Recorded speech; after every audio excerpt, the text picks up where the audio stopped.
सदस्य महावीर पुन, समय 5 मिनट। त्यसपछि मान्य सदस्य रन्जु नेउपाने। माननीय सभामुखज्यू, यो समयको लागि धन्यवाद छ। मैले त नाम लेखाएको थिएन, आज बोल्नु पर्दैन होला भनेको नाम बोलाउनु भएकोमा र आज 5 मिनट दिनुभएको छ, यो चाहिँ आजलाई पुग्छ। र यहाँ हिजो मैले चाहिँ संसदमा मैले आफूलाई माननीय जस्तो ठान्दिनँ। मैले भनिरहेको छु म त विद्यार्थी हो भनिरहेको छु बाटोतिर भन्दाखेरि पनि, अनि यता आउँदाखेरि पनि बाटोमा कसैले भेट्यो भने स्कुल जान लागेको भन्छु।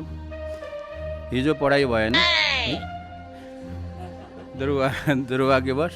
आज चाहिँ पढ्न पाइयो र आज धेरै पढ्न पाइयो, किनभने धेरै उपदेशहरू आदेशहरू होइन विभिन्न माननीयज्यूहरूबाट सुन्न पाइयो र धन्यवाद छ। र आज चाहिँ रिस मरेको छ, किनभने म नेपाल सरकारलाई धन्यवाद दिन चाहन्छु। हिजोको समाचार अनुसार चाहिँ विज्ञान प्रविधि र नवप्रवर्धन मन्त्रालय भन्ने चाहिँ गठन गर्ने निर्णय गरेकोमा सरकारलाई चाहिँ म धेरै धन्यवाद दिन चाहन्छु। त्यहाँ एउटा कुरा छुटेको छ। कुरा के छुटेको छ भने विज्ञान प्रविधि अनुसन्धान तथा नवप्रवर्तन हुनुपर्ने अनुसन्धान भन्ने शब्द चाहिँ त्यहाँ चाहिँ छुटेको छ। र अब म औपचारिक रूपमा के अरे मेरो श्राप चाहिँ फिर्ता लिन चाहन्छु। र यो किनभने यो म चाहिँ अलि मलाई झटक्कै रिस पनि उठ्छ अनि फेरि रिस छिटै पनि हराउँछ।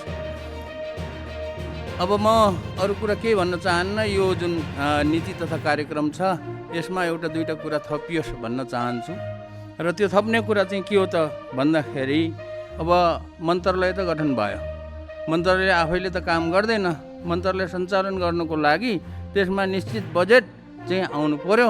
त्यो निश्चित बजेट भनेको मेरो चाहिँ अहिले कति वर्ष भयो, 3-4 वर्ष भयो, मेरो अडान के छ त भन्दाखेरि पुँजीगत खर्चको 1% होस्। यो पुँजीगत खर्चको 1% बजेट छुट्याउने व्यवस्था गरिनेछ भनेर यो चाहिँ उसमा चाहिँ यो नीति तथा कार्यक्रममा आओस् र त्यही अनुसारको बजेट छुट्याओस्। अब त्यतिले जति पैसा आउँछ अब जति सकिन्छ त्यो चाहिँ गरौँला। यो किन भनिरहेको छु भने विकसित देशहरूले इजरायलले आफ्नो जिडिपीको 5% बजेट रिसर्च एन्ड डेभलपमेन्टमा खर्च गर्छ। कोरियाले 4.5 यस्तै गर्छ। अनि विकसित मुलुकहरूले अमेरिकादेखि लिएर बेलायत, जर्मन, अरू जापान यिनीहरूले 3% जिडिपीको 3% खर्च गर्छ अनि उनीहरू विकसित भएको हो। हामीले जिडिपीको 1% पनि कल्पना गर्न सक्दैनौँ, किनभने जिडिपीको 1% के अरे खर्च गर्ने यो अहिले हामीले नीति ल्यायौँ भने यो हामी चाहिँ डुबे जस्तो हुन्छ। त्यसैले जिडिपीको पनि छोडिदिउँ, यो चाहिँ पुँजीगत खर्चको 1% भन्ने राखौँ। यो कति महत्त्वपूर्ण छ भन्ने कुरा म तपाईँहरूलाई सामसुङ इलेक्ट्रोनिक्सको एउटा उदाहरण दिन्छु। सामसुङमा यो ठुलो कम्पनी हो, त्यहाँ धेरै किसिमको कामहरू भइरहेछ र इलेक्ट्रोनिक्स डिपार्टमेन्टले सामसुङको इलेक्ट्रोनिक्स डिपार्टमेन्टले उनीहरूको वर्षको रिसर्च एन्ड डेभलपमेन्ट खर्च तपाईँहरू कल्पना गर्न सक्नुहुन्न, 38 खरब रुपियाँ छ। मोटामोटी नेपालीमा भन्ने हो भने 38 खरब रुपियाँ सामसुङ कम्पनीको 2025मा उसले खर्च गरेको। जहाँ कि अहिले हामीले अर्थमन्त्रीज्यूले बजेट बनाउँदै हुनुहुन्छ, हाम्रो मैले मोटामोटी सुन्दाखेरि हाम्रो यो वर्षको आर्थिक वर्षको बजेट चाहिँ 19 खरबले है, हाम्रोभन्दा डबल रिसर्च एन्ड डेभलपमेन्ट। त्यसैले यो कुराहरू विचार गरियोस्। र एउटा कुरा म के भन्न चाहन्छु भने शिक्षामा सुधार गर्नको लागि चाहिँ माध्यमिक शिक्षामा अहिले 2056 सालदेखि शिक्षाको दरबन्दी बढाइएको छैन।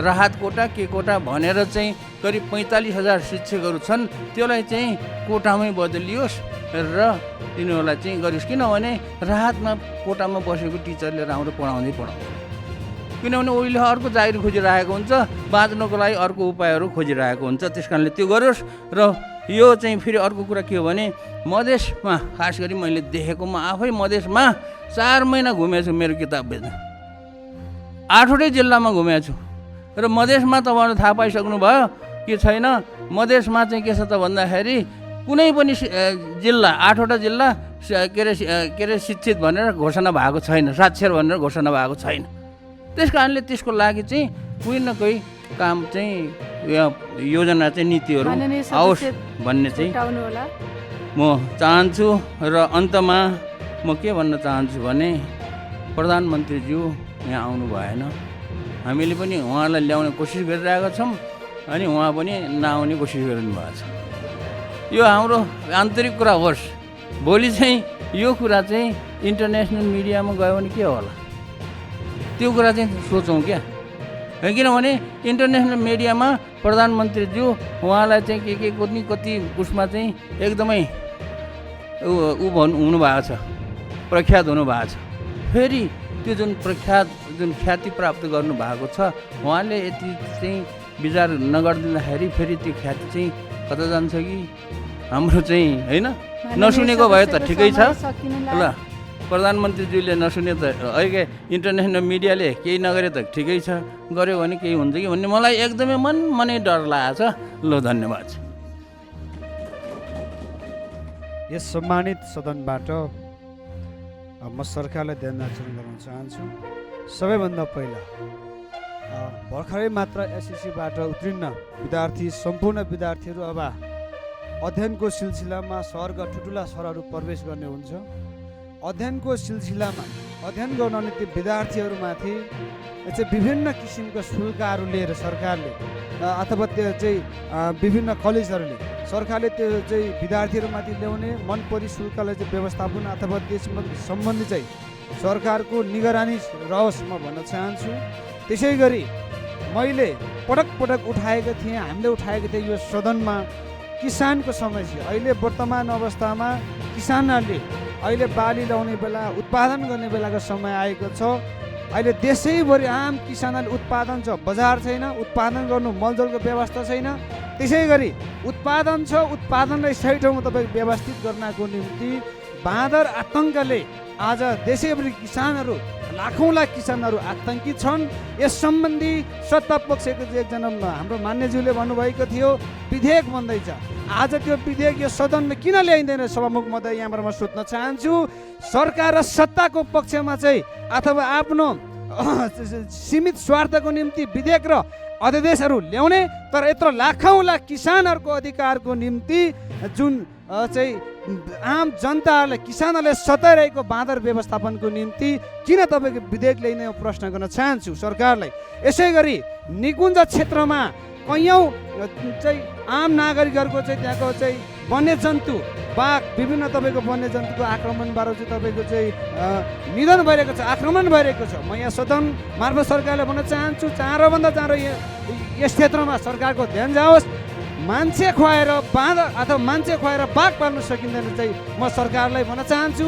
र सरकारको ध्यान आकर्षण गर्न चाहन्छु अमुक महोदय यसै गरी यहाँ चाहिँ हाम्रो पूर्ववक्ता हाम्रो मान्यज्यूहरूले चाहिँ धेरै कुरा उठाइसक्नु भयो हाम्रो पार्टीको तर्फबाट म पनि यहाँ के भन्न चाहन्छु भने यस सम्मानित सदनलाई प्रधानमन्त्रीज्यूले व्यवस्था गरेको हो र चाहिँ सरकारले नीति तथा कार्यक्रममा प्रतिपक्ष र सत्तापक्षको सांसद र मान्ने कुरा मात्रै होइन सभामुख महोदय संसदमा प्रतिपक्ष र सत्ता पक्षका दुवै सांसदको चाहिँ कुरा प्रधानमन्त्रीले सुन्नुपर्छ 275 जना 165 जना प्रत्यक्ष र 110 जना जो समानुपातिक समावेशहरू चाहिँ आज हामी सदनमा प्रवेश गरेका छौँ ती सबै सांसदहरूको तपाईँको चाहिँ प्रधानमन्त्रीले कुरा सुनेर सबै देश आज ती 275 जना सांसदको कुरा सुन्नु भनेको त्यो हामीले व्यक्तिगत कुरा सुनाउनु अथवा व्यक्तिगत यहाँ कुरा राख्नु आउने होइन सभामुख महोदय